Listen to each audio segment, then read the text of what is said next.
গত কয়েকদিন থেকে আমরা ভাবছিলাম এরকম একটা জলাশয় জায়গা থেকে মাছ ধরবো, তবে মাছ মারতে গেলে আমাদেরকে অনেক রকম কাজের সম্মুখীন হতে হবে। যে কাজে আমার সাথে যোগদান দিয়েছে ইয়ং স্টাফ গুলো, মাছ মারার পর সেই মাছগুলোকে আমরা হাটের মধ্যে বিক্রি করে যে মূল্য পাবো সেটা আমরা সবার মধ্যে সমান ভাগে ভাগ করব।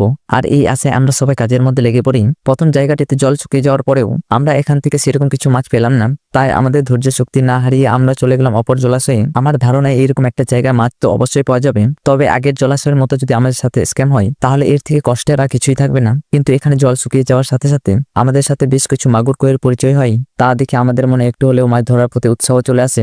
আর এর মধ্যে হঠাৎ করে বৃষ্টি শুরু হলো, আর আমরা কিন্তু বৃষ্টির মধ্যে মাছ ধরা শুরু করে দিয়েছি। কারণ এখান থেকে আমরা যদি একটু মুহূর্তের জন্য বাড়ির দিকে যাই আর সেই মুহূর্তে মাছগুলো পালিয়ে গেলে আমাদের আফসোসের ঠিকানা থাকবে না। এত খাটনির সাথে তেল ব্যয় করার পর এমন কিছু হলে নিজের মনে সত্যি অনেক বড় আফসোস লাগে। যাই হোক, কিছু মুহূর্তের মধ্যে বৃষ্টি থেমে যায় আর আমরা এখানে একের পর এক অনেক বড় বড় মাছ পেয়েছি। মাছগুলোকে পেয়ে আমাদের মনে হচ্ছিল আজকের পরিশ্রমের মূল্য আমাদের ব্যর্থ যায়নি। আর এই জায়গাতে আমরা কিন্তু কলসির মধ্যে মাছ পেয়েছি, যেটা আমি তোমাদের আগের ভিডিওতে দেখিয়ে দিয়েছিলাম।